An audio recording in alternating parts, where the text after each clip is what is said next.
Welcome to the December 14th, 2009 work session. Work sessions are a more informal setting to update the council on business items. No votes will be taken during this session. There's 6 items tonight on our agenda. For public comment, we've got public comment is allowed that is germane to an agenda item. If you wish to speak, you're required to fill out a public comment card and turn it into our city clerk staff. Public comment will be allowed for a total of 10 minutes per agenda item and no more than 2 minutes per person. Public comment will be heard at the beginning of each item. Once the item is called, no other cards will be accepted. Will the city clerk please have the agenda item? Discussion on the tree ordinance. Mr. Tom Wilson? Well, that was fast. Mayor and Council, tonight is a much-awaited tree preservation ordinance rewrite. It represents at least 18 months of work by citizens of Milton. I'm going to ask Mark Law to introduce members that are present here. We have a presentation tonight, a synopsis of what the ordinance does. I know this is the first time that you've seen that. You'll want to take it home and probably delve into it in more detail, but there'll be an opportunity for you to ask some questions after the presentation. So with that, Mark, if you'll introduce the people that are here. Good evening, Mayor and Council. I'd like to take this time to introduce the people on our tree committee that have been working hard for this. We have Adam Orkin, Diane Palmer, Scott Grunholm, David Holcomb, and Sherilyn Allen. Not present is Zach Middlebrooks and Roger Festa. Again, we have been working on this extensively. It's not an easy, was not an easy task. It's been said that writing a new ordinance could take anywhere from 6 months to a year and a half, year and a half. Revising an ordinance could take anywhere from a year to 2 years. I can see that. But you do have the ordinance in front of you. We've worked hard and long on an introduction to the ordinance and how we got here.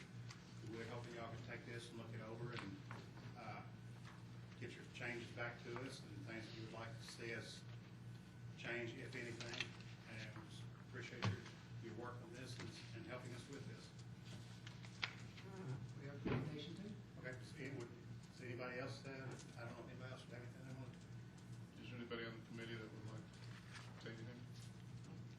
And if there are any questions, we're open to questions right now. So I know you haven't had a chance to look at this. I know there's going to be a lot of questions after you read this, but I don't have anything up front. Well, let's put one together. Mark, why don't you, I was under the impression that there was some kind of a presentation as opposed to just distributing the ordinance. Could you go through the ordinance with the council? And Sure. Some of the major changes that we've done on this is we'd like to see a tree removal permit required. There's been a lot of issues with tree removals within Milton that we feel like needs to be regulated, and we feel like we can help maintain our canopy by requiring a tree removal permit, and just a small fee associated with that, which would help cover the site visits out there. We have an initial site visit, follow-up site visit, so there may be several visits involved. We are looking for the tree removal permit.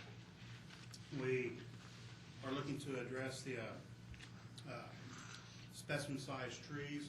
Hardwood would be a 30-inch caliber on hardwoods. We'd like to increase the pine trees, but 27 on hardwoods. We'd like to increase the pine trees to 30-inch caliber. That's fairly common within the area up here. And the understory trees, reduce those to 8-inch caliber trees. That's another one of the major changes there. And the tree removal permit, we'd like to have tree service companies be regulated and have to be on an approved list. That they have to submit occupational license, proof of insurance, something to help kind of protect homeowners too. As homeowners pretty much left liable if there's anything, if a tree service company is not following the procedures correctly. Again, I'm not sure exactly what you'll be looking for tonight. We do have, like I said, the summary, which kind of addresses a lot of what we discussed. Those are some of the main issues that we've been dealing with.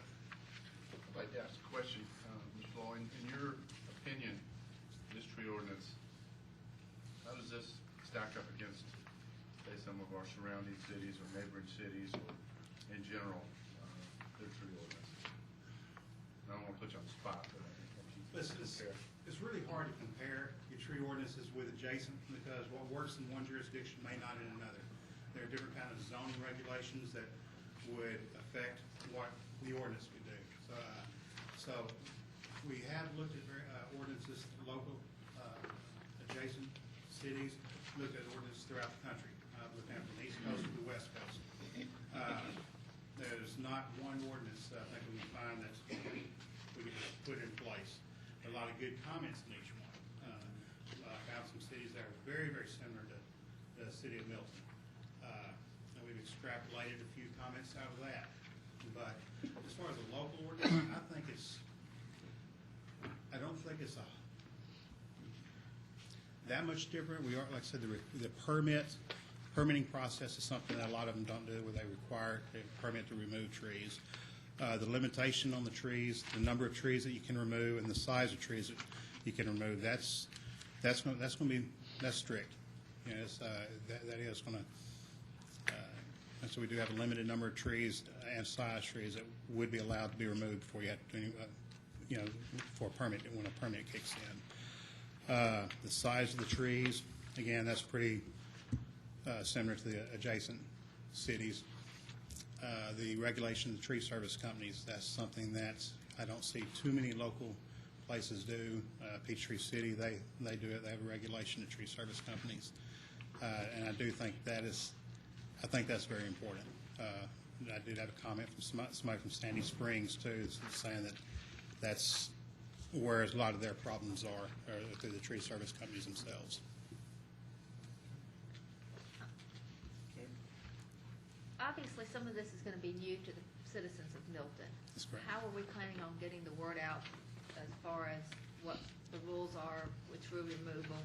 I know recently there were a lot of trees that were damaged during the storm and either came down on their own or had to be removed because, parts of them. How are we going to make sure that the residents understand Well, the changes? what we have to do there is once we get the ordinance in place, is just have a time frame on when we want the ordinance to take place, and then have some public hearings, just some public meetings, where we can inform the public. We haven't talked anything about it as far as any type of publications, but that would be another way to try to reach the public. But that's, and one thing too is definitely, and I'm trying to keep a list of the tree service companies, landscape companies, any of those that I come across, and at least start off by sending them that information. If we can get all the information to a lot of the tree service companies, that would be a good head start right there. On another note, one of the things I'd really like to see is for us to eventually become a Tree City USA. I assume that everything in here, none of that will jeopardize any of that. No, as a matter of fact, it was an item or two was added to this. That was a requirement for that, and so that is in this ordinance. That's what the addendum was at one of the previous meetings for the existing ordinance, is an addition to the ordinance that's in place right now, just so we can go ahead and submit for the Tree City USA.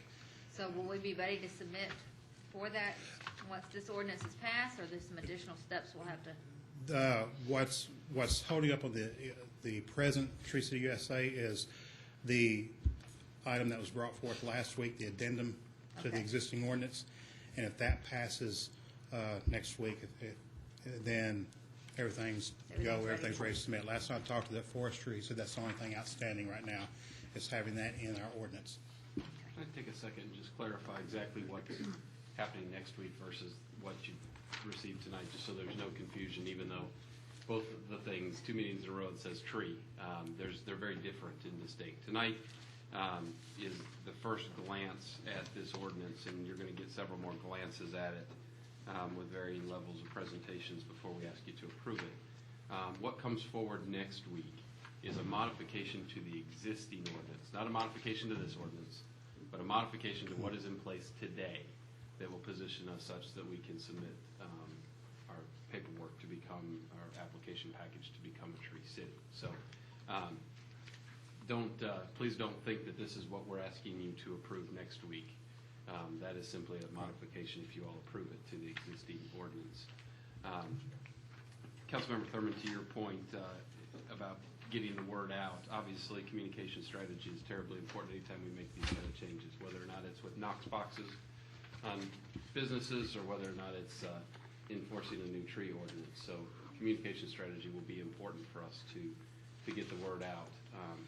Obviously, when you start to put these kind of things in place, you try to get the word out the best you can and also do an education process where you sometimes have a grace period as people start to understand what the new requirements are. So I think that would be appropriate. What I'd like to do, if the council's willing, we'll certainly take more questions tonight, but I would actually, and I could benefit from seeing this, so I'm going to ask staff to put together a presentation that kind of shows the current ordinance versus this ordinance and a side-by-side comparison of what is the same and what is changing. I could use that to be able to objectively understand what this ordinance says as well. So just know that is something that will come back in front of you within the next, potentially at January's work session. So that having been said, sorry to interrupt with your questions. Okay. And I was going to comment on that one too, that Councilmember Thurman brought up that once we, since this recommendation has come from our citizen group, but I think it's very important that we do, once we get into next year with the communications and whatnot, that we put out as much communication as we can to our citizens so that no one's surprised. And I like your idea of having some kind of grace period as we work through this. So, Alan, you had a question? Thanks. And I won't put you on the spot here tonight because I know there's a presentation. I was just going to, first of all, thank you to the tree committee for your work in the past 18 months. Wow. When you guys present that presentation to us, I would appreciate addressing not only the information that is going to be the changes in the tree ordinance, and these things could be included in here, but if they're not, could you please speak to these three things? Okay. Tree save during rezonings, requirement for tree save. Also, protection against clear cutting. And then the third thing would be requirement for recompense on site. And if this revised ordinance doesn't address those three things, could you provide a recommendation on where those three things should be, and or why they were not addressed, and what the discussion was with regard to those three issues? Okay. Any other questions? Julie? And thank you, Mayor. I think that when we were anticipating that we might have a summary review this evening, I believe that we talked about what other groups or entities might benefit from reviewing this as part of this collective review process. And so I'd like to go ahead and just before we close this item, make sure that we at least have a discussion about it. I believe this is important enough that we would want this to go back, not back, but also go before the Design Review Board for review, as well as the Planning Commission. And Chris, I don't know, in what order you would anticipate that, but because we're not going to have a discussion on this evening, I'm assuming that it would still come back to us at some point for another work session, but that whether it's after that work session or before or during, that the DRB as well as the Planning Commission, I could anticipate that we'd want to have a thorough discussion as a work session, and then maybe it would at the same time then go forward to the DRB and the Planning Commission. But just to make sure that we have some I discussion don't have on any that. problem sending it to those committees. Is that the direction that the council wants us I to? would ask our city attorney, what's the best process for that? I don't want to be going in all these different directions, different committees. Well, I mean, What would you, what's typical, what would you suggest? well, just in my experience with Milton, you all do seem to like a lot of input from the DRB, and so that would seem to be perfectly consistent with the way you all treat other planning sorts of documents, and this would seem to fall into that category. It might be appropriate to actually make them, well, you can't make a motion in work session. I was thinking that might be a way to do it, just to send it back, but I think just with a consensus, you all could do that as well. Have it go through there, give comment and review. I think the way to do it would have that comment come back to you first. You all absorb that and then send it back to Planning Commission if that's your goal. But I think you need to have it come back to you each time at the end of each time. No, and that was my point. I just hate to see it go all Yeah, different then it needs directions, and to- then it almost needs to circle around, but I want to be efficient with it too. I don't want sometimes you get too far with it, and then we'll get back to square one. How how about the DRB and/or the Planning Commission make recommendations and comments, and then staff include it in their report and presentation when they give it to us, and be a one-stop shop for us, instead of getting it from, different directions, different times. It would seem that we would get another work session perhaps to have the report. I would very much want to have a discussion. I think we need to have a thorough discussion. Obviously, we're getting it for the first time this evening, and I personally believe this is important enough that we need to have some substantive discussion, on what's included. And obviously, I echo the thanks to this committee. So whether it comes back to us as a work session, and then to the mayor's point, then goes back out to the Design Review Board and the Planning Commission, and then comes back with that input.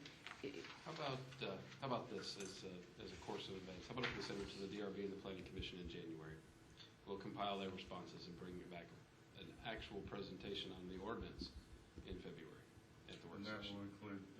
And that'll include their comments, and then we'll have the thorough discussion, and we'll prepare to try to get this thing adopted late February, early March. That makes sense to me. Is the rest of the council okay with that? And I would think that if it's important for us and staff to have that sort of a summary, I would similarly suspect that we'd want a similar summary to go to the Design Review Board and to the Planning Commission, so they have the benefit of that comparison as well. So I think before it goes to those entities, the same, sort of comparative analysis would be helpful.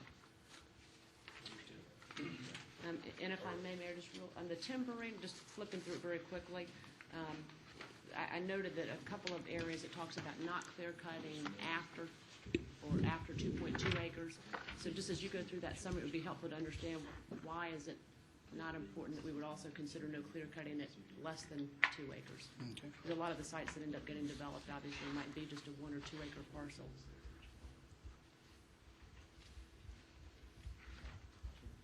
Bill, I think you have questions. Mark, when we started this process 18 months ago, I think we got into a brief discussion about having the city adopt a certain species of tree. Was that discussed during the committee meetings?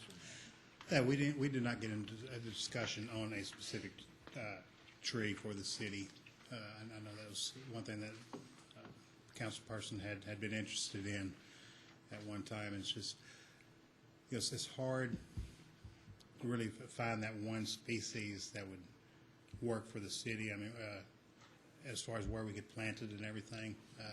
We're definitely, I think that's something that would work for the city, but that wasn't anything that the tree committee was focusing on as far as a tree selection for an image. They were just trying to mainly get the ordinance in place. Okay. Any questions? And just to want to clarify which direction we gave staff.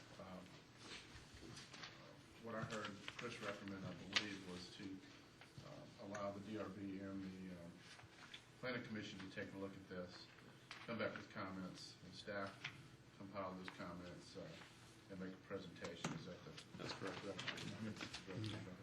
Okay. Thank you. And again, I'll echo, I don't know how to thank you guys on the committee, and 18 months is a long time and a lot of work.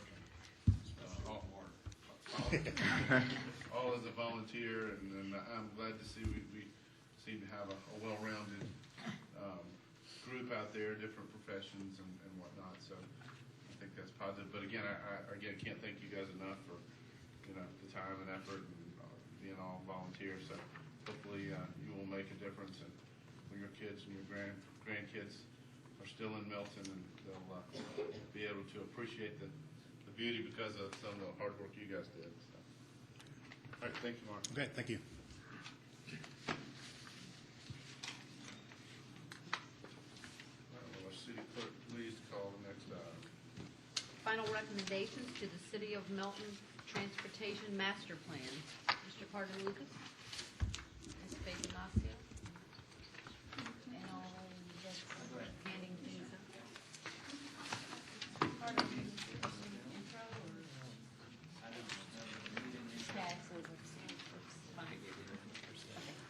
That's the same one, right? Good evening.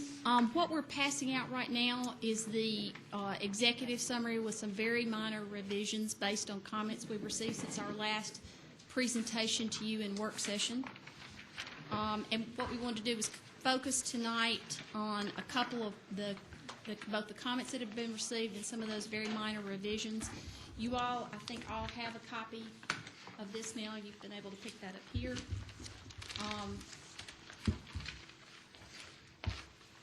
On November the 18th, we had received comments from Councilman Lusk, just some questions and comments, and when we replied to that, we made sure we replied to all city council members so you could all have a chance to both benefit from those questions and benefit from the answers that were given. So I won't go through those in detail tonight, but did want to point those out as a part of the input that we've received since we last appeared before you in council work session.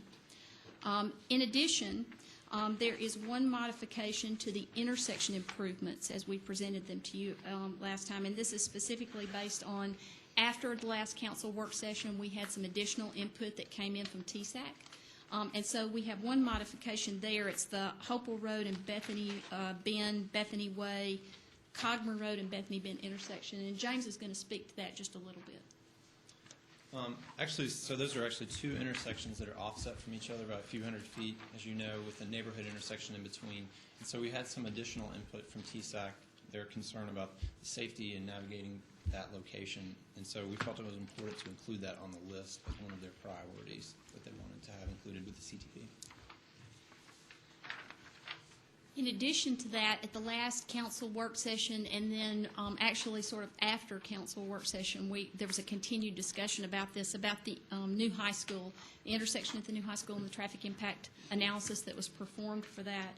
We did an analysis of that traffic impact study, traffic impact assessment that was done, and reviewed that and ensured that the recommendations that are in the transportation plan are consistent with both what that analysis revealed, our own sort of review of whether or not we concurred with that, and then what we actually recommended in here. And James, you want to talk a little bit about the TIA, and then Ed Ellis is here tonight also, and took a more detailed look at the traffic engineering on that, can comment on that if you have any other specific questions.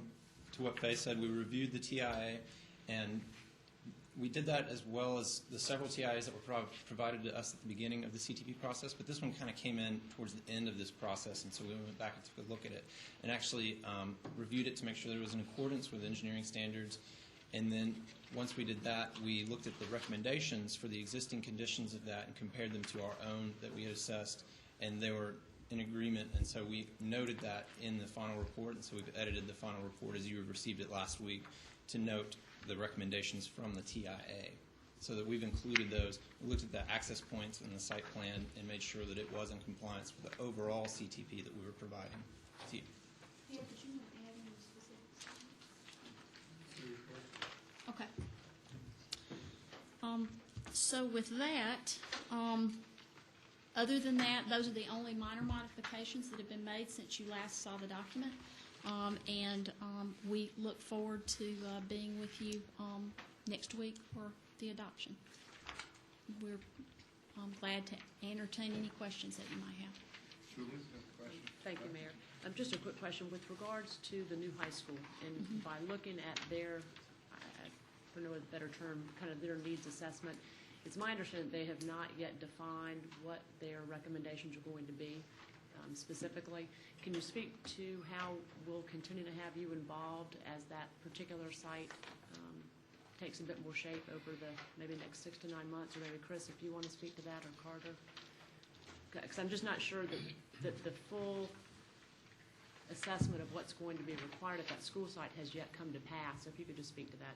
Well, I think in general, the recommendations that have been made to date by Kimley Horn, we'll use those at a staff level. Continued review of the traffic impact study and the site specific will be done by staff. So that's what I wanted to clarify, that we have not yet, as a city or even our staff, we have not yet had the full complement of discussions with the Board of Education about the Bethany Cogburn High School site. Well, that's correct. Right. So I just wanted to make sure that nobody had the impression that that was all completed and that we knew exactly how we were going to handle the traffic impact. We're in the process of reviewing the report. We've incorporated that with the report. Kimley Horn has made those evaluations. So from this point forward, staff will be handling the specific plan review and implementation of any recommendations either from the traffic impact study or from the CTP. And again, just to clarify, because I know it's obviously a great concern to a lot of citizens, but the staff is obviously in proactive conversations with the engineers and with the architects, et cetera. And obviously that's kind of a separate item, but as it relates to transportation, and I think it's fair to say that we'll continue to keep people updated as we have information as it comes available. That's right. We just wanted to make sure that with Kimley Horn here and doing the CTP, Absolutely. that they had the benefit of Right. being able to review that traffic impact study. And if I may, Mayor, just two other things. And going through the latest transportation document, and again, thank you for the consultants, staff, as well as our volunteers. I know that it's been a tremendous amount of effort on many people's part. Two things, and it may be that it's not appropriate necessarily for this document, but it may be, Carter, just as you continue to look at items. Two things that came to mind over the weekend as I went back through this, thinking about schools in particular and thinking about Birmingham Highway as you head south with School Drive there. The way that backs up, because obviously part of what's discussed here is potentially 4-laning School Drive. Obviously, we don't own School Drive, so that's up to the Board of Education. And yet, as you're headed south, the lane that allows you to turn left onto School Drive, which often backs up, and there's probably a total of maybe a 4-car allowance. Just a thought is there a way to remove that yellow striping and to allow that lane to go further north so you could have more stacking, which in fact would allow more cars to head south? Again, don't know that there's an answer this evening, but short of being able to widen School Drive, which is obviously not an easy task, just whether or not there are some of those sorts of items that we could at least consider. There's a similar situation on Arnold Mill headed south. As you approach Roswell and Alpharetta, there's another place where you get a tremendous amount of stacking that right now it just doesn't allow the space that's there because of the yellow striping. I think our typical striping for that type of intersection now would be to remove that gore, and well, we don't have a board out here, but that's right. The gore would be removed, which allows you to stack a little bit more in there. Anything on 372, we'd have to coordinate through GDOT. Right. So. So just a And suggestion. I guess Arnold Mill Road, you'd have to coordinate through GDOT too. Correct, they're Yes, both ma'am. GDOT. So the suggestion, obviously this comes to us as a final, don't know if that needs to be a formal addendum, but it seems to me it would be a very low-cost way, if virtually almost no cost, because it could, I would think, almost be done internally. But it still speaks to some of the issues that we identified in our transportation plan. So those two areas, both headed south on Birmingham Highway as well as Arnold Mill, I think does have a stacking issue, and short of being able to expand those roads, I think there's an opportunity to gain some improvement with not much cost. So that was just one suggestion, or at least a request for some additional thought from you, Carter. The other is that I know that in some of our roadways recently, there's been some new reflectors put on the roads because of the danger of certain curves. And obviously with the increase of rain, I know all of us are more aware of the increased concern from a public safety perspective. In some of those sharp curves, that's been, I think, notably an enhancement. And so my question, maybe to Carter or just for our staff as we talk about transportation, are those some things that we can look at here short term, weren't highlighted specifically, but again, low cost and high benefit for public safety? Actually, very timely comment. We were discussing that today. As we look at our restriping program and coming through on, we haven't really set the threshold, but maybe the higher speed 40, 45 mile an hour type roads. As we restripe those with our long line striping program, coming back to add some of the raised pavement markers to enhance some of that I think the sooner we can do it, the better. I think that we'll save some lives sooner if we can do it. So I don't know where that is on the priority list, but I just ask that that be as high a priority as possible. That's one we're doing internally from a staff perspective. Okay. I just didn't see it noted, so I wanted to make sure to bring that forward as a Yes, ma'am. comment. Thank you very much. Any other questions, Bill? I want to commend you on the report. It's very comprehensive. It is. Couple of things. We spoke before the meeting here about the other reports that you're involved in, specifically with North Folk. Number one, could you make everyone aware of what's going on, what you're involved in there, Sure. and how Milton fits into that kind of global plan. Sure. And secondly, you mentioned in your report, council and staff taking the initiative to work with the surrounding jurisdictions to make the improvements that you suggested in your report here, namely Rucker Road in Alpharetta, Holbrook Campground Road, McGinnis Ferry Road. Not having been through this process before myself personally, how does that process take place as far as engaging these other jurisdictions? Maybe you could talk about that. Sure. And the first question will really relate, I think, in large measure for many of the things that you just, some of those corridors and multi-jurisdictional improvements that you just mentioned. The first answer will relate to the second. As you know, the City of Milton is also currently participating in the North Fulton County Transportation Plan as well. We are the prime consultant for that. We have been actively involved with the North Fulton Mayor's Council with a stakeholder committee for which Milton has representation along with the other jurisdictions, 6 including Mountain Park, for the North Fulton area. But we've also been working with, and you have been working through that effort with Cobb County, Gwinnett County, DeKalb County, City of Atlanta, all of your neighbors, because one of the things that we found in the Milton CTP and that we certainly are finding in the North Fulton and is that our solutions are regional solutions. The problems don't begin and end in one particular place. The issues don't begin and end in one particular place, and they require a multi-jurisdictional look. So the North Fulton study, this completion of the Milton Transportation Plan is coming at a very opportune time because that has just completed existing conditions, the North Fulton study has, and is beginning to look at needs. This is going to be done at exactly the time when we can begin to feed this information as the council's approved plan into that effort. And so really puts Milton in a great position to have a fresh current plan that's ready to go to interact with that process.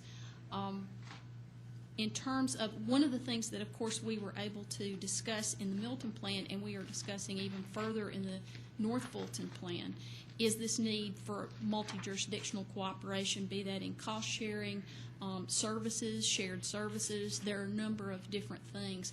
How do you actually accomplish that? We have a unique opportunity in Milton to accomplish that, or to begin to accomplish that on some of the corridors that you just mentioned with the North Fulton CTP.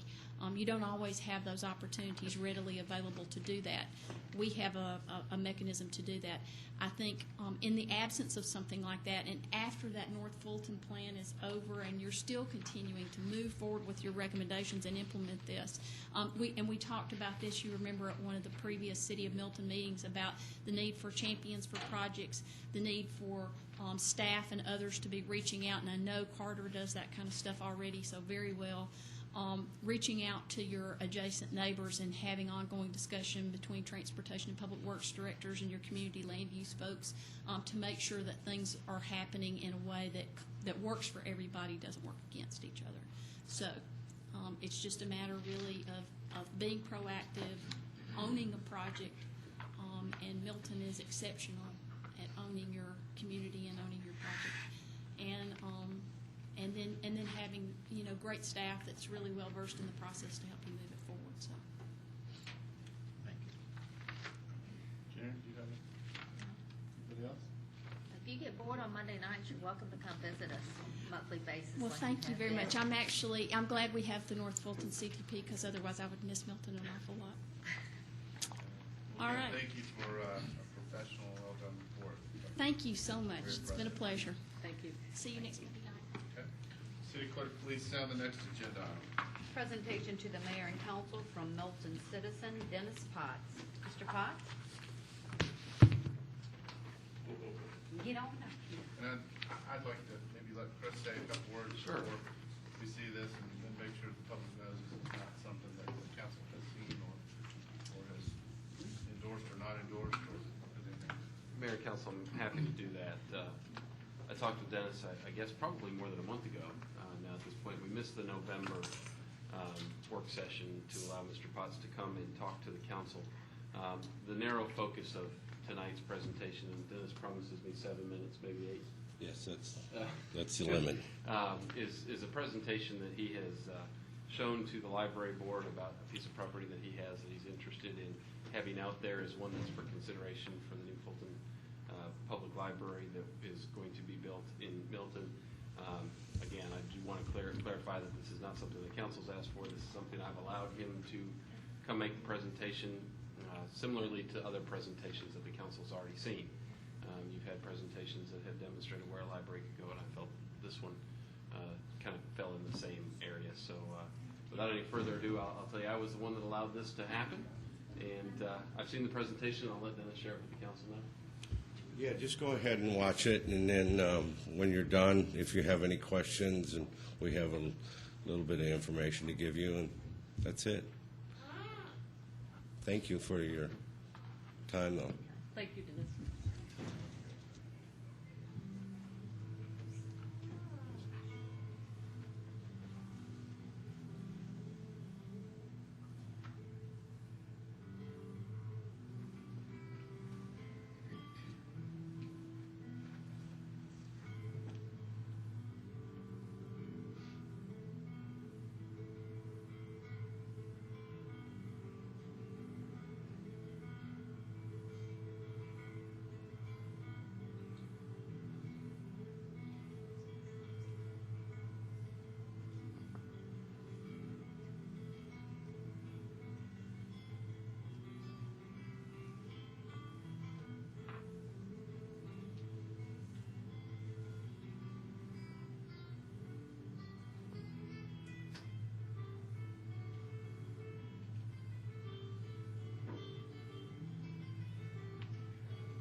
that's it. Even if you didn't like the presentation, you had to like the music. You know. But we do have a website up, and it's a petition website. If you do want to support my site, you can go to the website. It's www.fultoncountylibraryinmilton.com. And there's additional information on that website, and thank you for your time. Again, I just want to reiterate for those in the audience and public and those that may be watching online or listening that the city council is not making a decision on the location of the library, whereas the library board is, although the library board has asked for input, and so certainly anyone that contacts us, we are putting in contact with the library board with their opinion. So we are taking that serious and want to get all the input we can, but just so that everybody knows, we can only forward that, and that that decision will not come before the city council. Thank you. Will the city clerk please send the next item? Presentation of Milton Parks and Recreation Assessment and Design Standards. Mr. Chambers?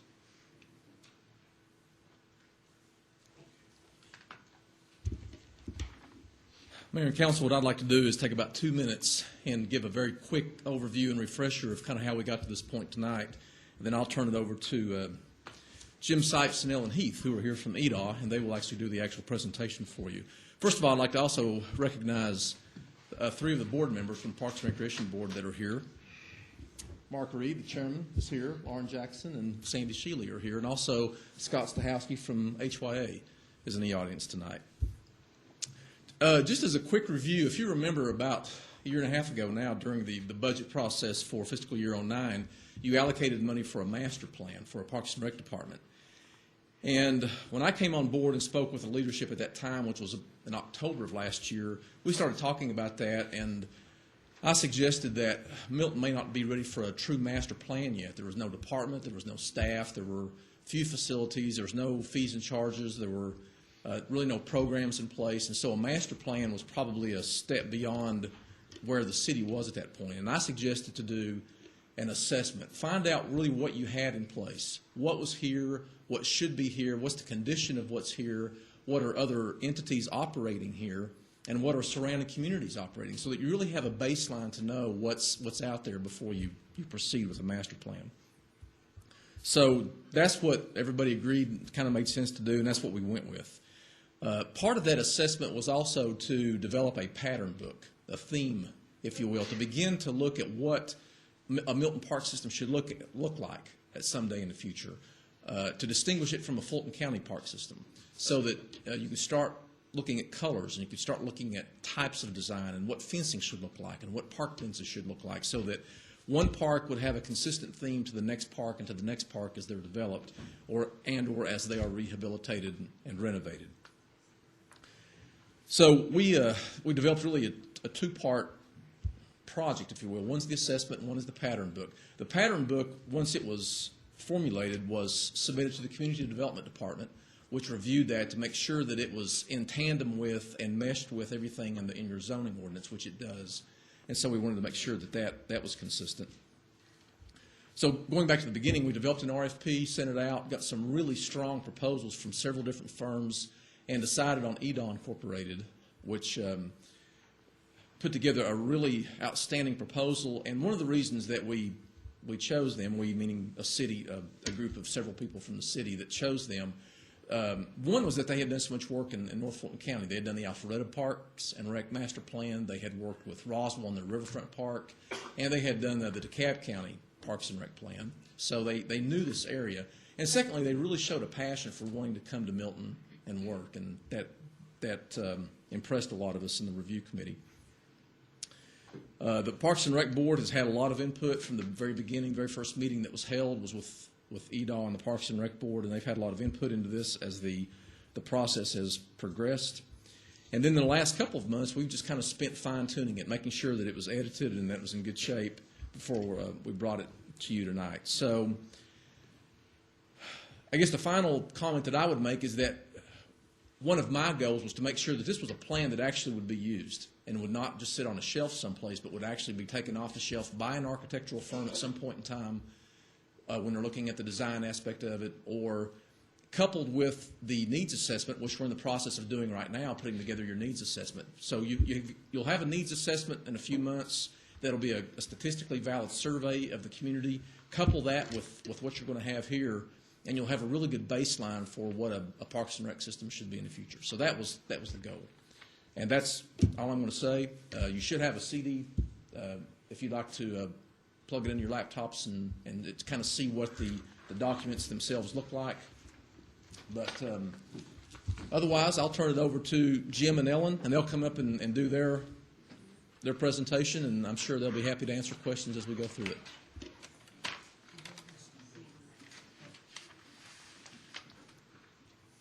Council members, it's a pleasure to be here.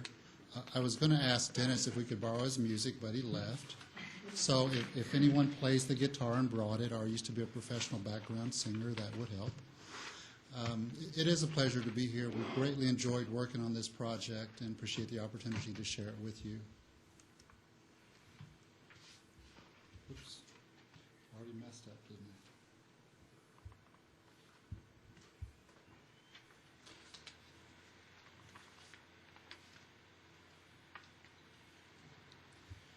As Brad said, it's my understanding you have a copy of the document that we provided to you. This is the table of contents to give you an idea of what's in there. We developed an executive summary, which is just a couple of pages to give you a quick overview of all the things that we talked about. We did have a public participation process. We had 3 advisory meetings. We also had 1 public meeting that was held in July, and then this would be our 4th meeting with you. We started off by looking at what you have now, looking at what's going on in the city of Milton, and I certainly don't need to explain to you all the changes that's occurring. Currently, Milton covers approximately 23,000 acres. You have a little over 24,000 people. The reason we're looking at this is because you're projected to have well over 50,000 by the year 2030, and that's going to have some significant changes on the city, especially in terms of recreation opportunities. It's going to dramatically change your land use. And one of the things that we did, let me clarify up front, the city of Milton does not have a park and recreation standard. In order to do this study, we used a generic standard developed by the National Recreation Park Association, just as a starting point for discussions. And I wanted to give you an example, if we use that standard, what it meant.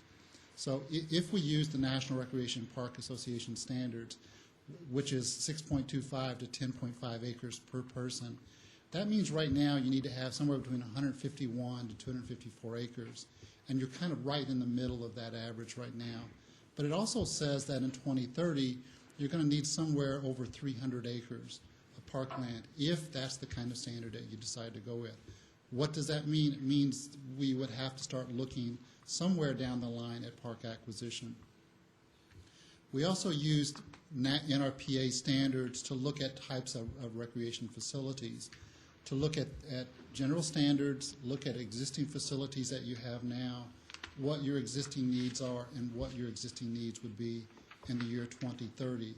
What it basically says is that you're going to need to find a way to address the recreation opportunities of citizens of Milton. We also looked at the standards of surrounding communities just to get an idea of how NRPA standards fit with what's going on here, and it's pretty consistent. We also looked at the types of facilities that were available there, because right now a lot of Milton citizens go to, like for example, Alpharetta to take advantage of their recreation opportunities.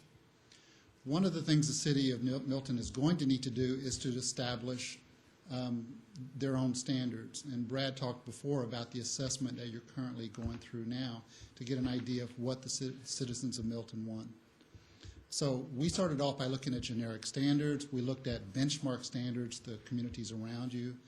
You need that input from citizens to get an idea of what's important to them. Then you need to determine what standards best meet what you're trying to accomplish, and then a strategy of how you do that.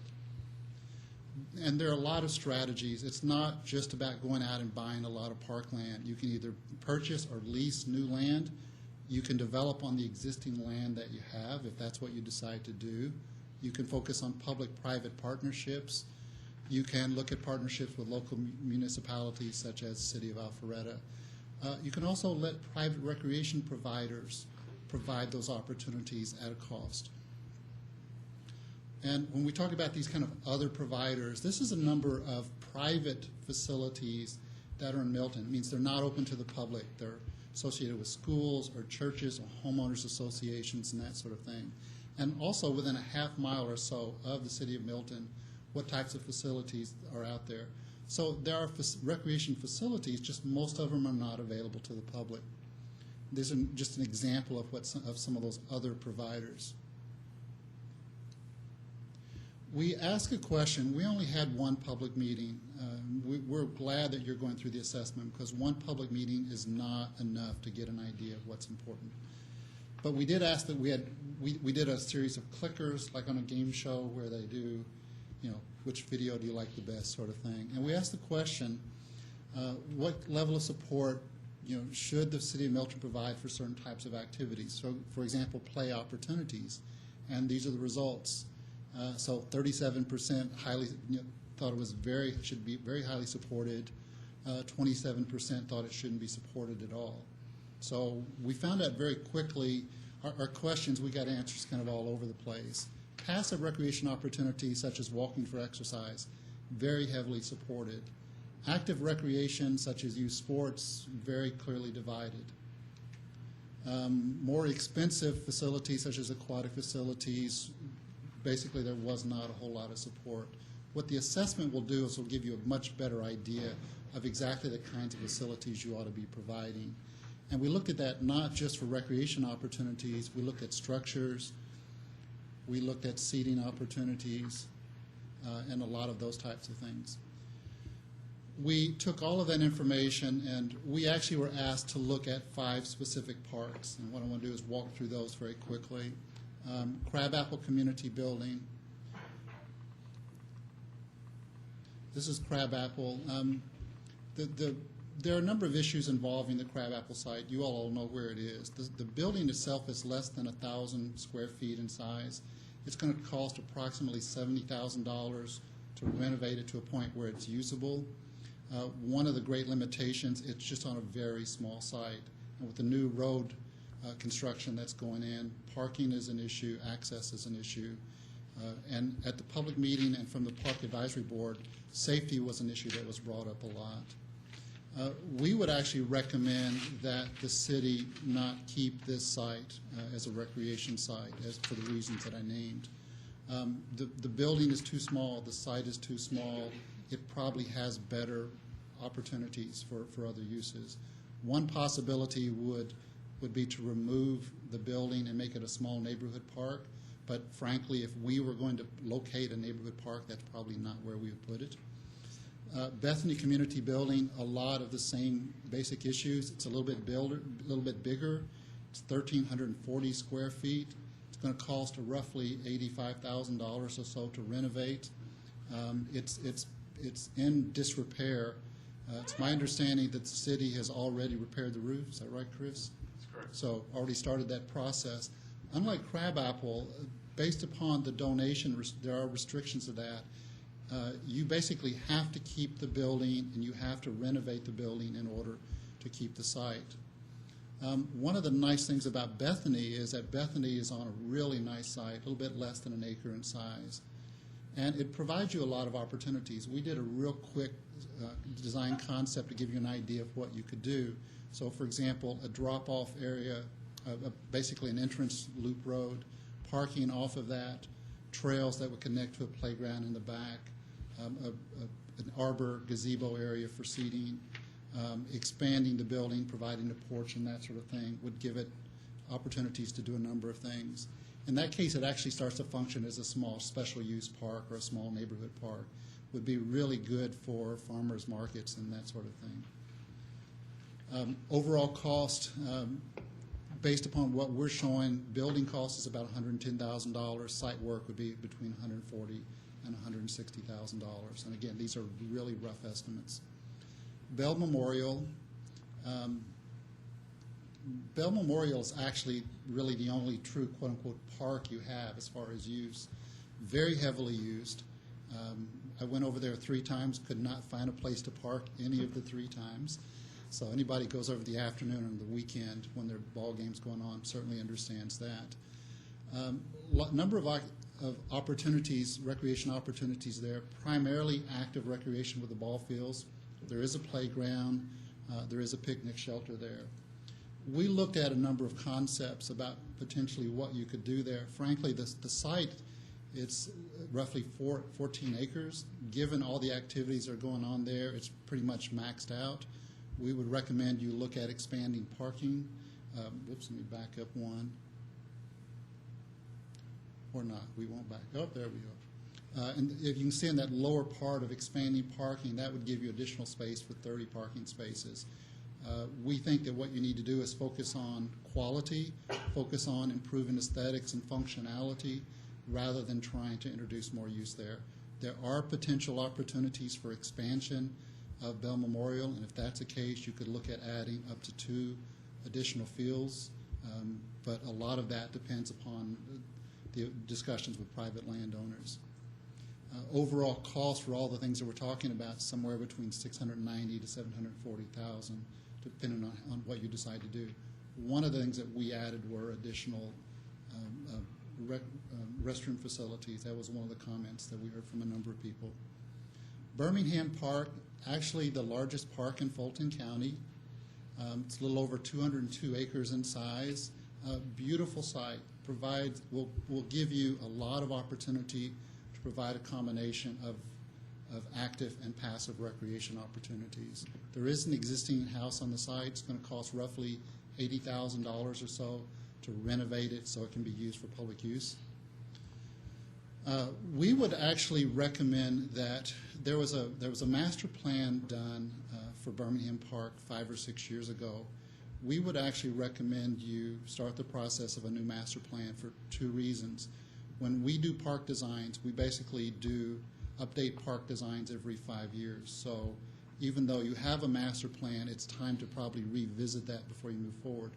Also, when the original master plan was done, it was done as a Fulton County park, not as a City of Milton park. And we would really recommend you look at a master plan within the larger context of what you're trying to accomplish within the city.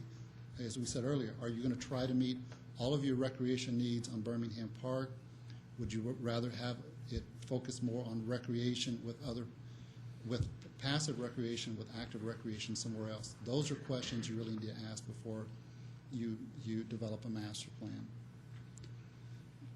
In phase 1 for Birmingham Park, we would suggest you really focus on 2 things. One is to open up the park and make it available. Provide parking, even if it's gravel parking, provide trails. Those are fairly low-cost items that will allow you to open up, get access to the park while you're having discussions on long-term, what are you trying to do with it. We really need to just, as I said earlier, you need to establish the direction of the park. What do you want it to be?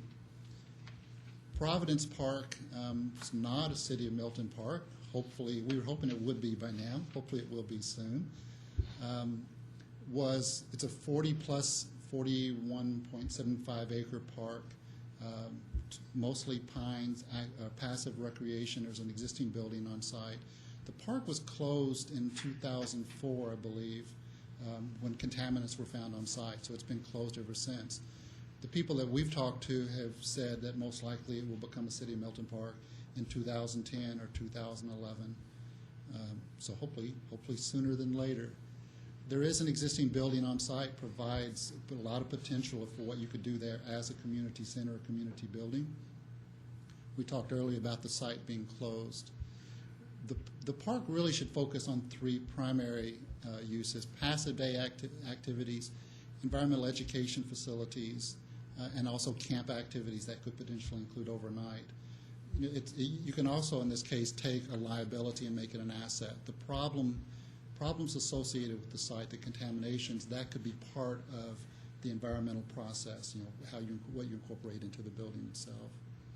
There are a couple of things that you would need to do. We did not do a structural analysis of the building to know the condition of that. It appears to be in fairly good condition, but that's something you would have to check. The site itself is, as I said earlier, very passive in nature. You could potentially look at it as kind of a nature botanical garden, looking at educational opportunities, a great place to bring school kids. One of the things that we were asked to do is look at potential staffing. And let me give you an idea of context. We identified 4 priority areas. We understand you just hired Cindy as your Parks and Recreation Director. We also identified 3 other priority areas: a Recreation Programming Director, an Administrative Assistant, and a Maintenance Director. And the city needs to have some long discussions about what exactly you want your park system to look like. We were told to look at this kind of from what was the term? Lean and green, lean and mean, lean, mean, and green. I think that was it. But to give you an idea of comparison, the city of Alpharetta, just to the south, they have a $6.7 million Parks and Recreation budget. About half of that goes to their Parks and Recreation staff. They have roughly 22 maintenance staff members on staff. So part of it is a discussion of what you want this to look like. And we talked about some cost earlier, but just a summary of that.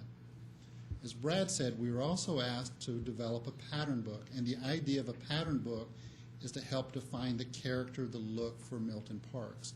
The idea is when you go into a Milton park, you immediately know you're in a Milton park. There's a consistency in how it's designed, how it's developed.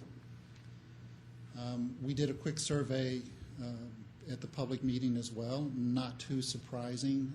People didn't like the kind of neo-modern structures. Much preferred structures that have more natural materials. And that was pretty consistent with what we heard from city staff and from the Park Advisory Board as well. So site furnishings, stainless steel, not very popular. Materials were a combination of wood and stone, much more so. And so we gave you some examples of using that kind of basic approach of what you could potentially, kind of structure you could do. And this kind of shows that even if you do those kind of traditional materials, you can use it in a very modern approach. Also use it on smaller structures, including picnic shelters. We looked at potential seating opportunities, how you could provide that, how they would look, everywhere from stone walls to more traditional materials, looking at litter receptacles, opportunities for bike parking. We discussed materials, sustainable materials that were affordable, sustainable, easy to install, easy to take care of. I grew up in Lexington, Kentucky, so it's been a real pleasure to come up here, back up into horse country. So really building upon that image that you've already started, utilizing the flatboard fencing as part of the parks, using lighting that would be consistent with that.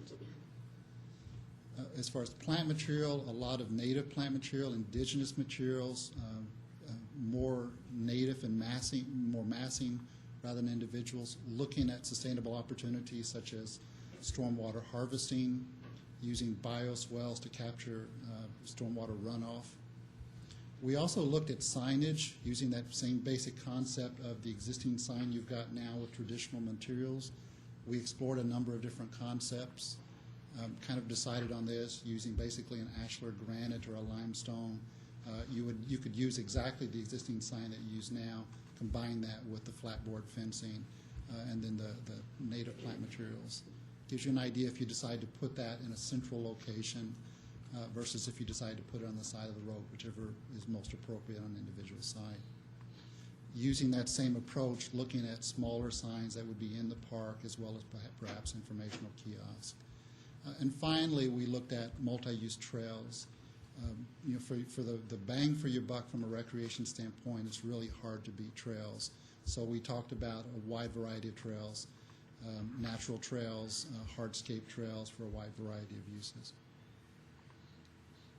So kind of in closing, I think as Brad said, the idea of the assessment was to give you kind of an idea of what you've got, what your potential is, what you could do with that, and then kind of how to move forward with the next step. And our recommendations would be, your next step would be the assessment that you're doing now. That gives you an idea of what's important to the citizens of Milton. And then eventually that leads into a master park plan where you look at the entire city of what types of facilities you want, where do you want those to be, how you're going to take care of those. And unfortunately, no one sang in the background, so we had to do without music. But with that, I will stop. And any questions, we'll open it up to you.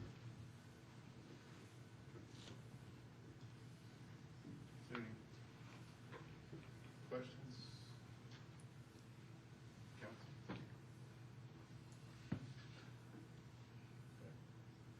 Thank you. Thank you. Certainly want to thank you for your presentation, and didn't know if anybody from Parks and Rec Board wanted like to make any comments. Or speak on this. No comments. Again, thank you guys for your time, and thank you for a lot of time. Okay. Will the city clerk please on the next item? Discussion on the transition plan. Mr. Lagerblum? Everybody's tired, or nobody has any questions, and you're saving it for this agenda item. I might be in trouble.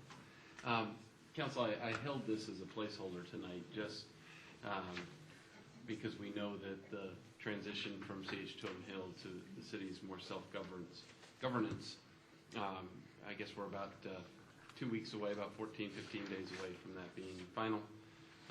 So I'd like to just give you a brief overview and kind of a status report as to where we are today, take any specific questions that you might have. I can tell you it's been a process that has been exceptionally time-consuming and not always straightforward, but it's been a decent process to go through. I can sit here tonight and tell you that we are on track, which is a good thing.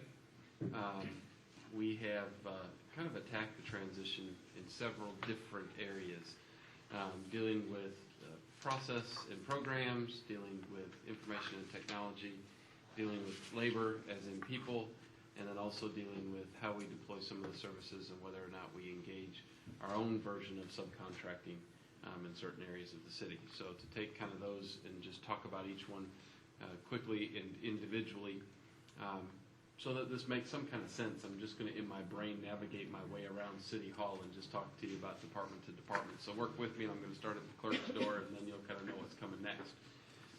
The city clerk's office has transitioned at this point. City staff is in place, and there's really not a lot technically to report about that department. It's in place and prepared to continue on January 1st.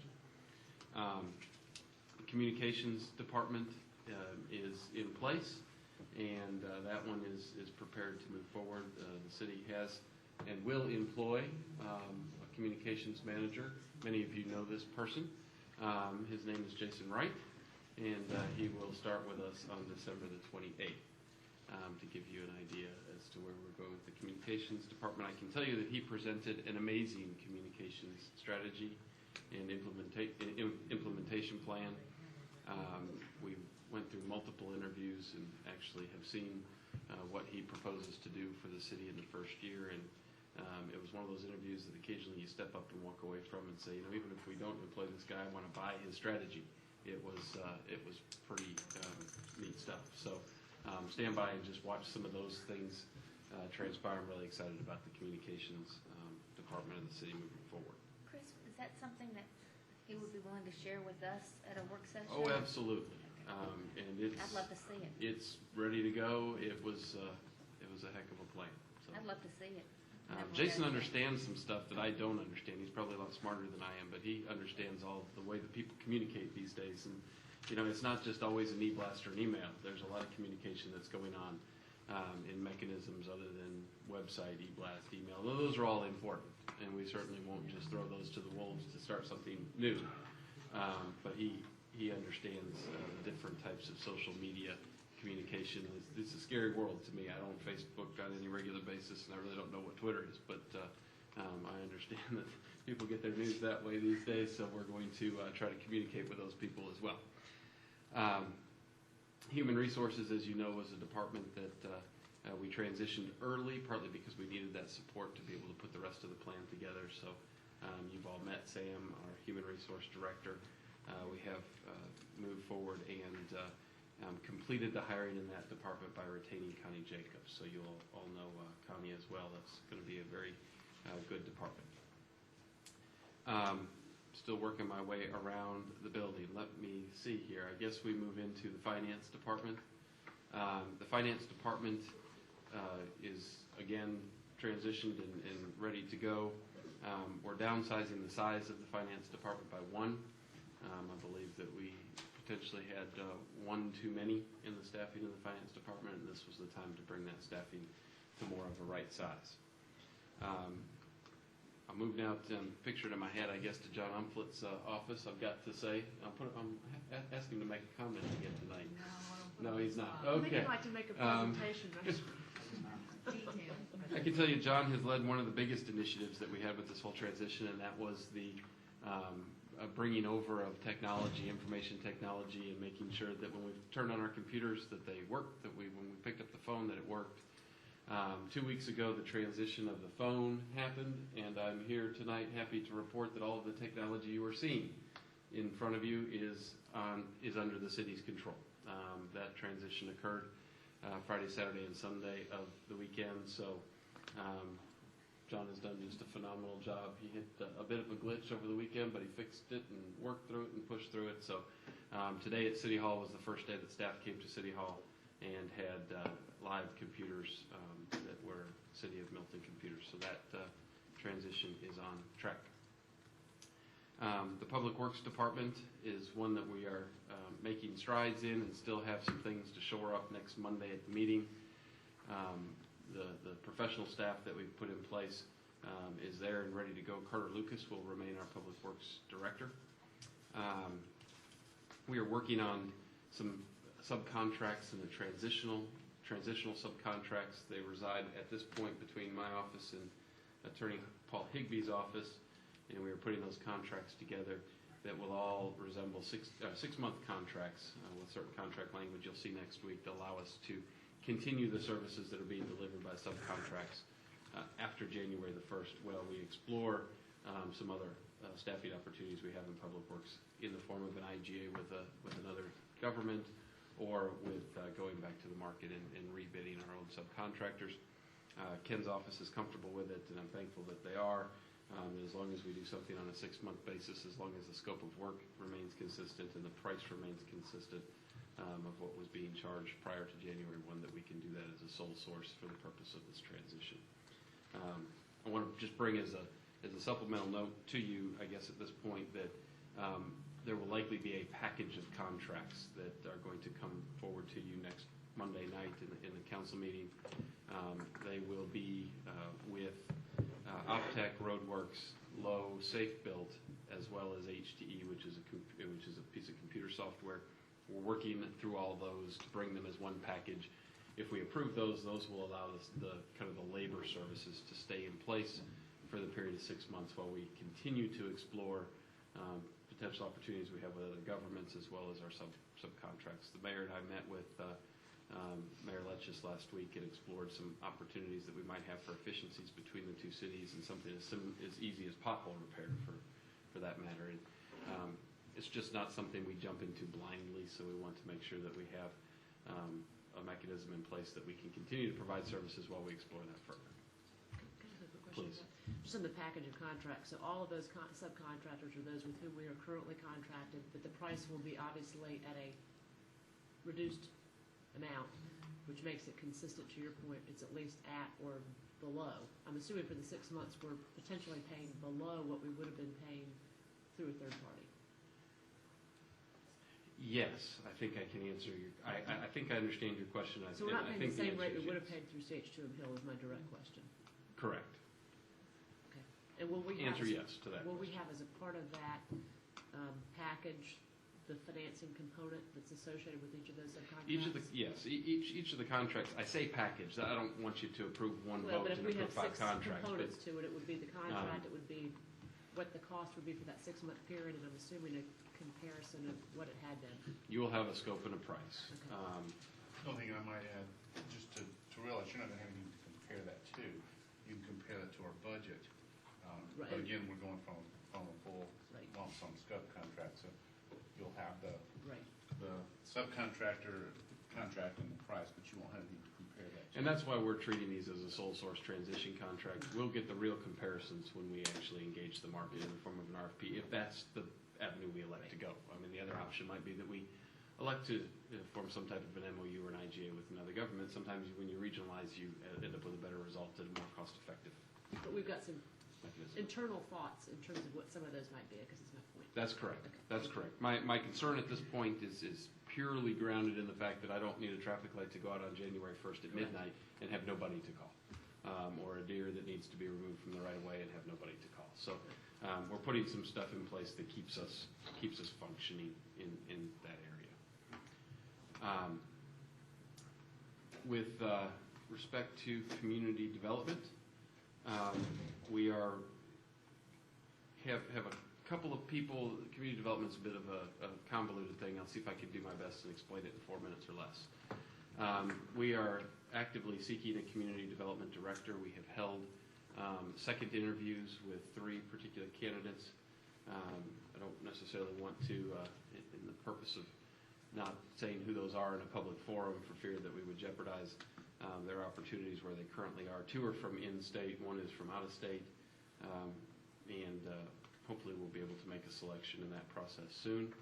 The professional planning staff as well as the city arborist have been offered temporary employment, and temporary employment our policy allows for, that allows for an opportunity to stay with the city of Milton for 120 days. Well, community development director, I'd like the community development director since they're probably, hopefully if I do well, I'll hire somebody that's smarter than I am and let that person with their professional planning background make the right decision as to what the face of the community development department looks like on a more long-term basis. What that does is it allows the city of Milton to continue to have good and talented people remain with the city of Milton while they work with a new director to decide what the long-term fit might be with the city of Milton. So that's where we are with respect to that department. Have I left out any department? The court has already transitioned. So Parks and Rec. Parks and Rec, yes. The city of Milton has employed a Parks and Rec director. The Parks and Rec director is a lady named Cindy Bonacci. Cindy comes to us from the city of Snellville. Cindy will be here on January the 4th is her first day. She might do a little bit of work here a little bit before the 4th just to kind of get herself up to speed. Cindy comes with wonderful credentials and very good recommendation and very active in the parks environment. I look forward to you meeting her when she gets here. I think she'll be a great fit for our team. That kind of goes department by department. If I'm here to tell you, well, I'm not even going to say it because I don't have any wood near me to knock on. I'll just say that at this point, the benchmarks that we have given ourselves have been met. In many cases, we have exceeded, and I'm happy with that. I continue to tell you that CH has worked positively with us through this transition, and I don't want it to come across any other way. They've been supportive. We've been supportive of them. They've been supportive of us. I think we've agreed to work together in a good faith effort to bring this transition to a close. As far as equipment goes, you may or may not have seen some of the vehicles that have been assigned to this project. I think there's a total of 8.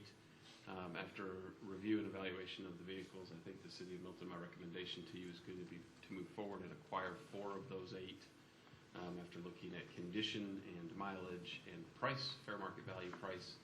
I think 4 of the 8 make sense, and then we'll likely have to backfill with some other vehicles to keep the staff moving. You can't have a public works department that can't go somewhere, and you can't have code enforcement if they can't get to where they need to be. So look for all those things to come forward to you in future meetings, looking for your authorization to acquire and purchase those vehicles, all of which are budgeted. Have not talked about anything at this point that has been unbudgeted. Yes, sir. Were they owned outright or were they leased?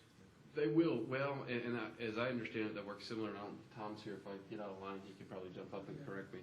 I believe what happens, as I understand it, is that they were leased vehicles, and the lease will be bought out, and then the bought-out lease can be sold at fair market value.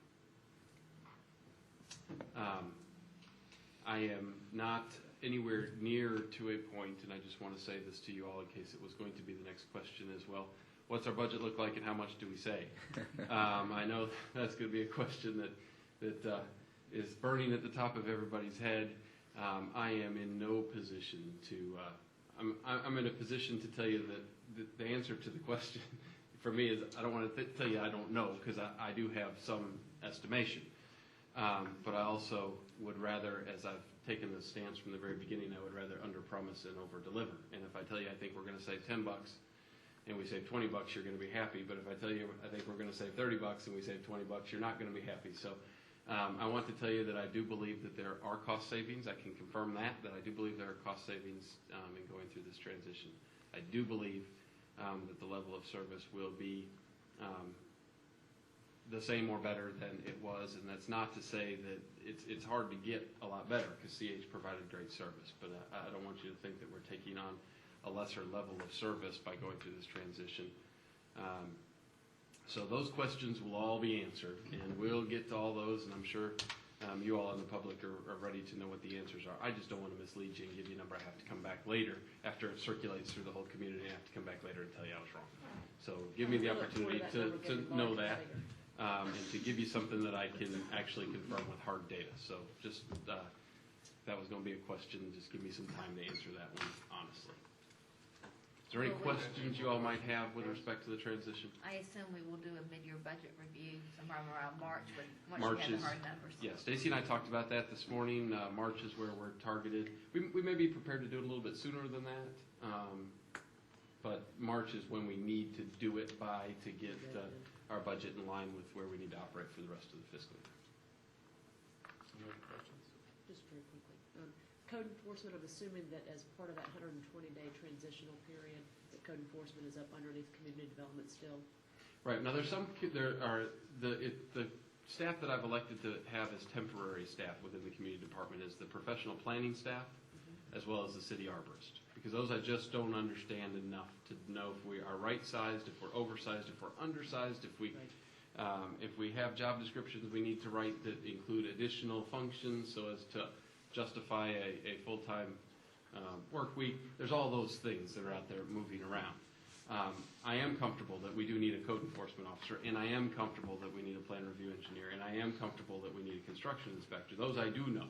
At least I think I know. I know them enough that those positions I have put in place.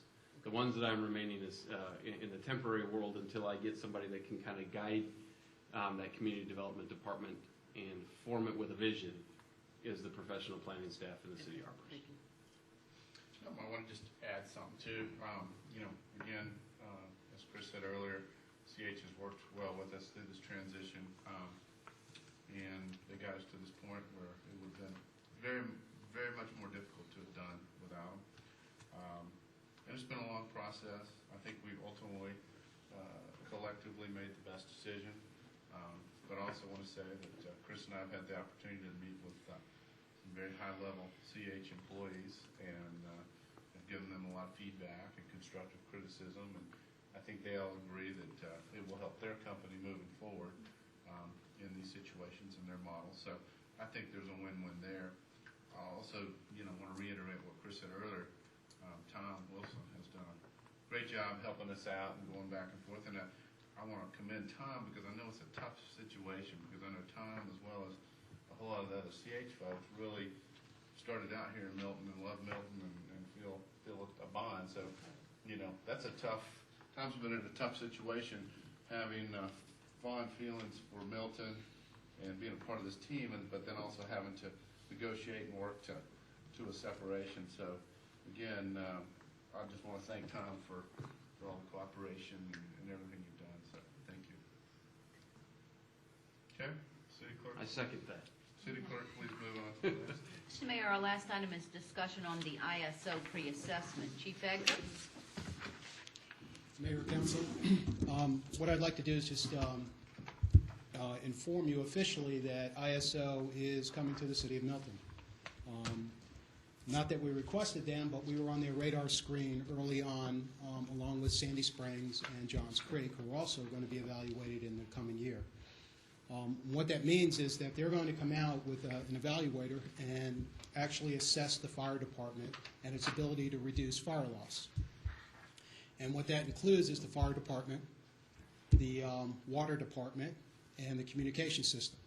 And one of the important things here is that the intergovernmental agreement we have with Alpharetta is going to benefit us tremendously with the communications and the additional resources that are available to us. So that's important, and that's been I guess a godsend from having that available to us, because we certainly will benefit from it. One of the other things that ISO looks at when they come in is the water system and the number of fire hydrants. And what they do is they evaluate the number of fire hydrants within 1.5 miles of each fire station. And with our stations, and Station 1 being Alpharetta Station, where our truck is located at this time, we get no credit for that vehicle being there because there's only 3 fire hydrants within 1.5 miles of that particular station.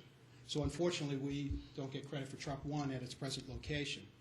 So what I've done is, and I think I've given you all a copy of the map, which may have been difficult to look at or read. What you see here is 1.5 miles from the fire stations, and then a 2.5 mile road mile from the fire stations, and then a 5 mile. Now the 5 mile is all in white because what that represents is there's an overlap between all the stations, which is good. Currently we have a 4/9 rating, which we were carrying from Fulton County, and with my meetings with ISO over the last several months, what they've indicated to me is that 85% of the city is covered. So we will no longer have a split rating. So what that means for the homeowners in that 9 area, they will have a positive impact by this rating. I don't know what the outcome is going to be for the rest of the residents. If the rating goes up from the 4, that could have an insurance impact on them, on their homeowners policies, as well as the business owners. If it goes down, then it's a positive impact on everybody, which is good. What you see here is that the fire stations, the way they're laid out with the 1.5 miles and the number of fire stations, you can see that truck 1 down in the lower right-hand corner there is indicating that there's no credit for that unit. So what we've done is, based on ISO's evaluation, just based on the information I've given them so far, as I said, we need to move that truck out of that area and up into the area that has the most fire hydrants. Well, that area is this Deerfield Highway 9 area. That's where they affiliate with the congestion, the population, with the number of fire hydrants. So that's what we have there, is that we've taken just a random spot on the map within that 1.5 miles of the Deerfield area, tried to put a fire station there and show what that would do for us. And the result from that, from ISO, was that would be a positive impact for the city and the residents to locate that station somewhere in this area. Now, ISO does not require us to make any changes whatsoever. All it is a recommendation, but their final rating will indicate, what we have. We can certainly make positive changes to improve that rating over in future evaluation periods, but we would have to live with the evaluation that we earn at the end of the day. We can make some changes and prepare as best we can for any further assessment that's coming up, such as our fire trucks, our maintenance programs, our hydrant maintenance, our hose testing, our training.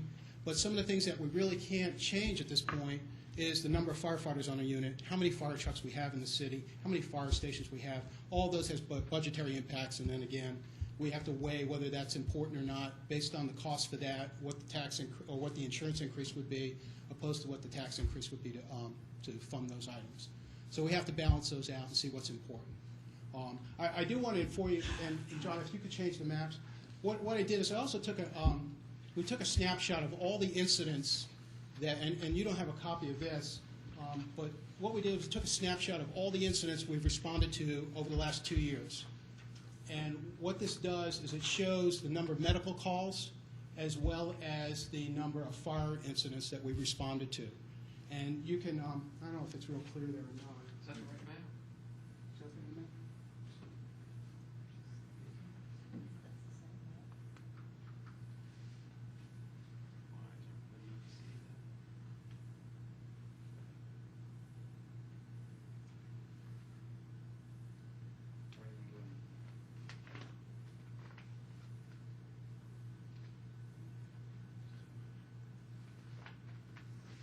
tried to show with this map is that the number of incidents that we've responded to as a fire service in the last 2 years is definitely within the Deerfield Highway 9 area and up the east side of the city there. That's where the majority of our calls are. That's where the areas that we're responding to and most often.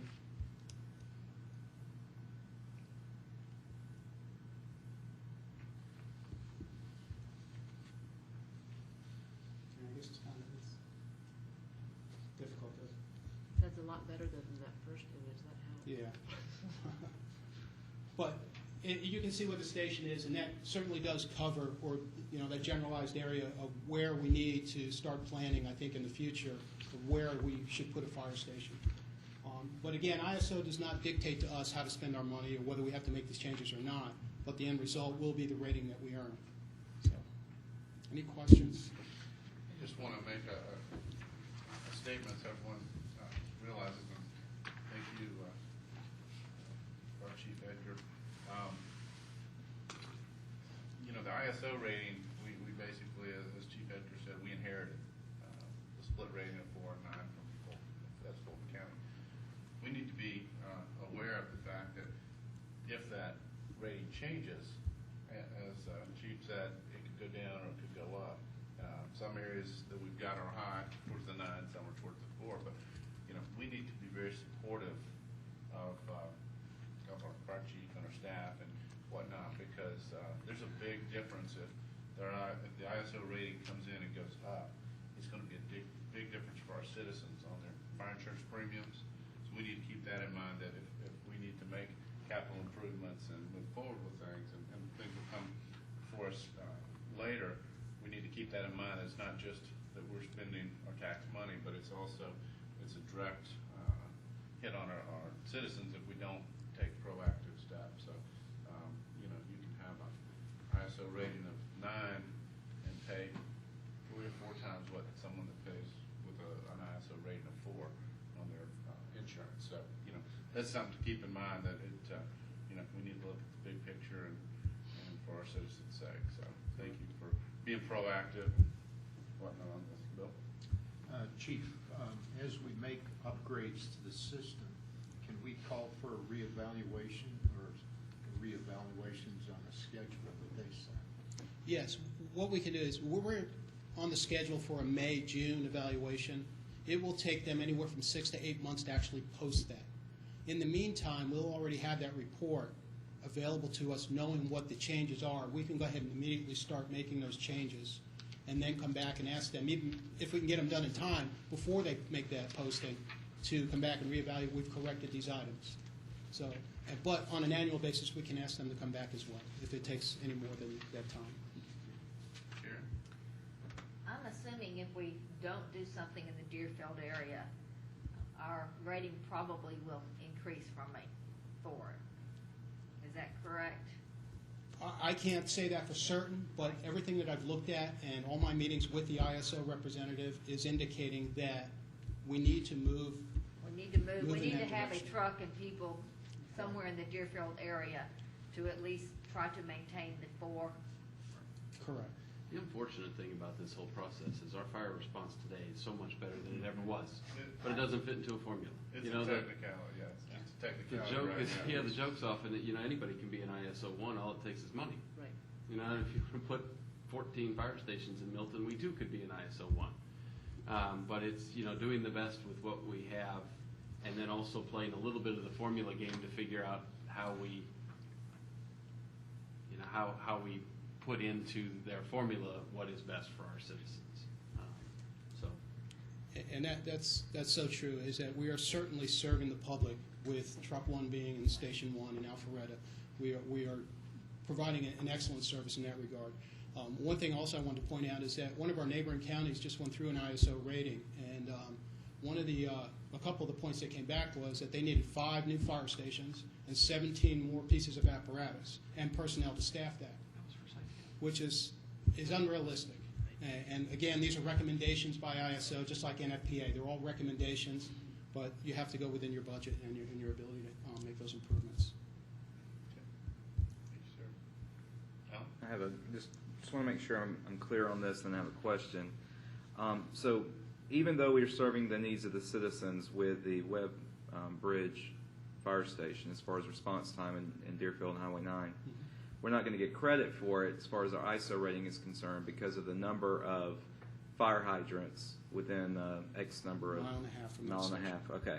And then the second question I have is, are we exploring grant opportunities for purchasing land in and around the Deerfield Highway 9 area? I'm assuming, I don't know, I'm assuming that with this level of need for fire, I'm assuming that there would be grant opportunities available to purchase land that we need to be exploring.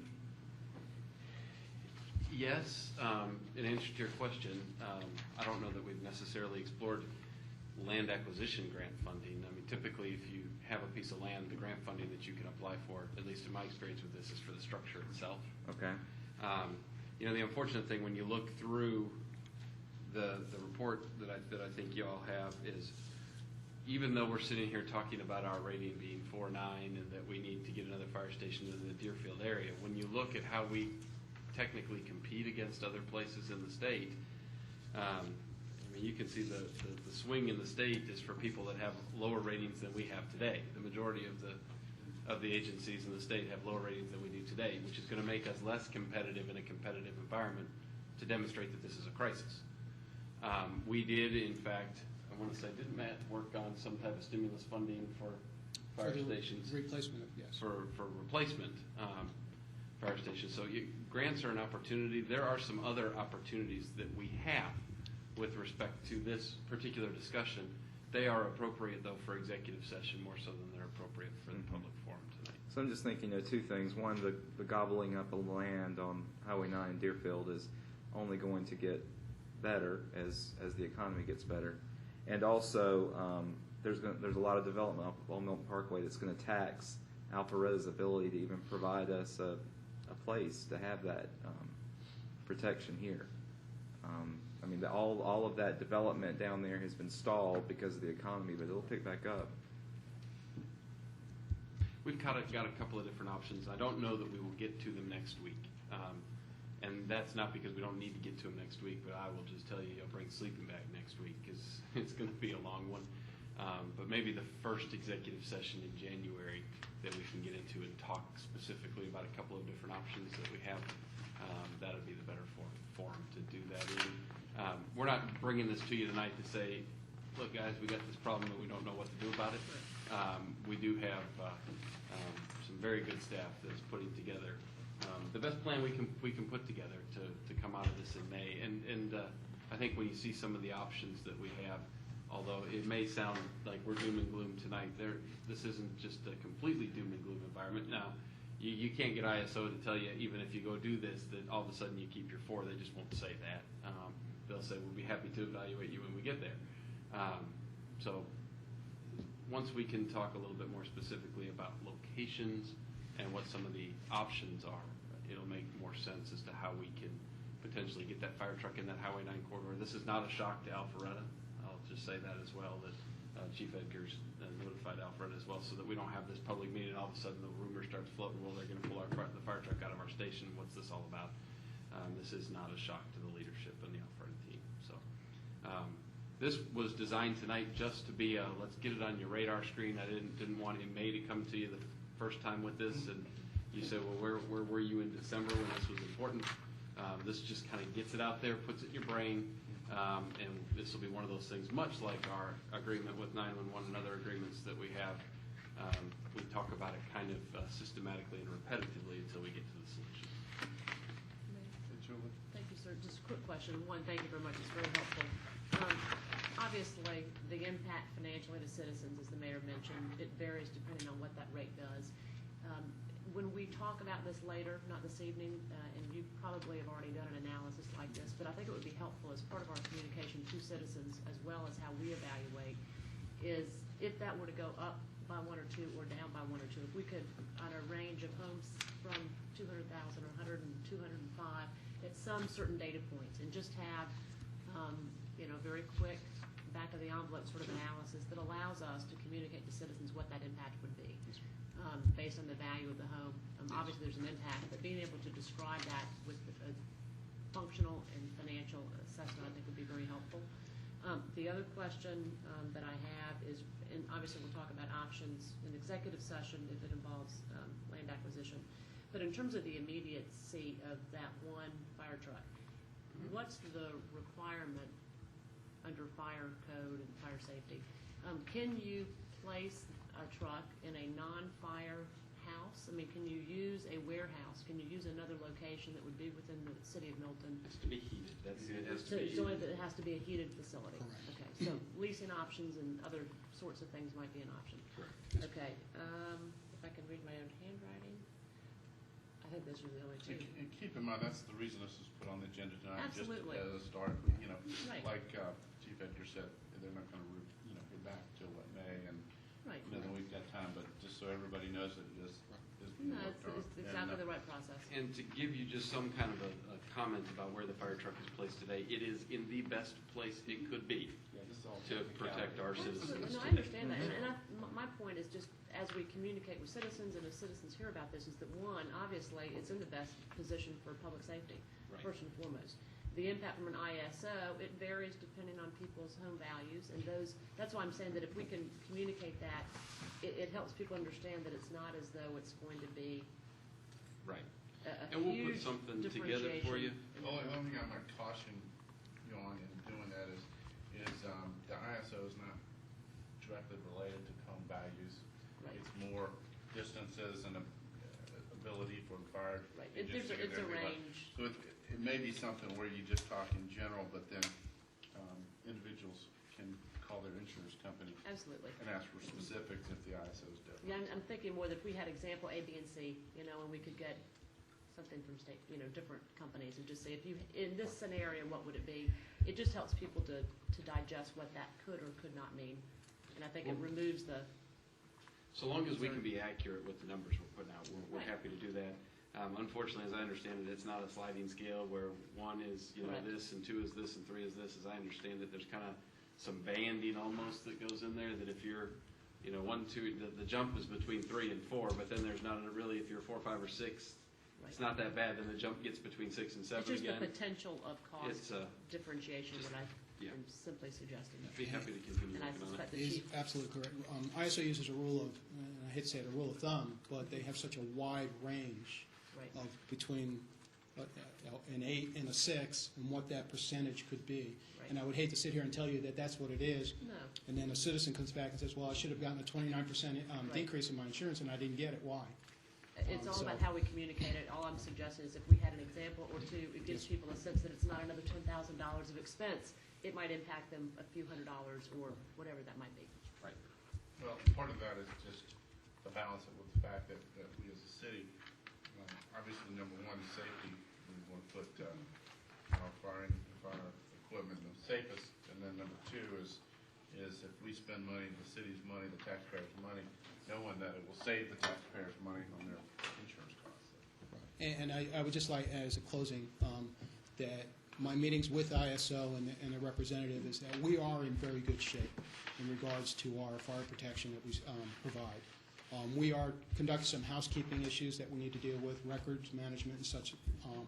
But other than that, we are actually in very good shape with the equipment, the personnel, and our training that we have in the city today. So.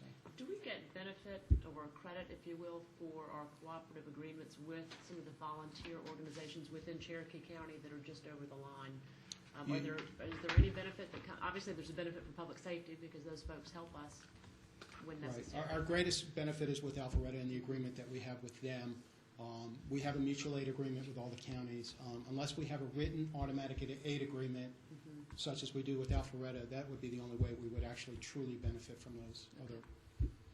Not to say that they're not available for us, Just at thinking a on moment's Rocks notice. Road with Roswell, that fire station that's just there. I mean, are those other? Those are all you guys are mutual aid pursuing as those. opposed to automatic aid. In theory and in practice, if we need them, they're there. If they need us, we're there. It's not as seamless as being dispatched by the same person Correct. in the same station. But in reality and in practice, Roswell, it would be hard to do an agreement like what we have with Alfredo with Roswell, because Roswell still maintains a volunteer department, which is different than a career department. Right. Same thing with Cherokee County, at least in some of those stations that are just beyond our borders. Thank you. Thank you. Thank you very much. There's no more comments on this item. I'm going to adjourn the meeting. Not that we have to have a motion in a second, but. Do we agree? Bring your sleeping bags next week. Is there any request for what you might want for dinner next week, the last one of the year? Turkey? No. Turkey. Yeah. No. Turkey. As my brother would say, but Because no you're all meat. going to be here way past dinner, so. I just want Make it Ken something Gerard that to you sing want. some Christmas jingles for I'm ready to us, go. or maybe the mayor can. I just have to get Dennis Potts to bring some background. All right, it's going to be Hey fajita Dennis, night. could you bring Christmas Fajita music? sounds good. It's going to be fajita night. Yeah, they're not coming. Come on. Pasta? Say Pasta, everybody will be sleeping. Yeah, possibly you sleep after about an hour. Turkey and pasta, everybody will be. Yeah. High protein meal. High protein meal keeps us alert. Carbs makes us go to sleep like tonight. We got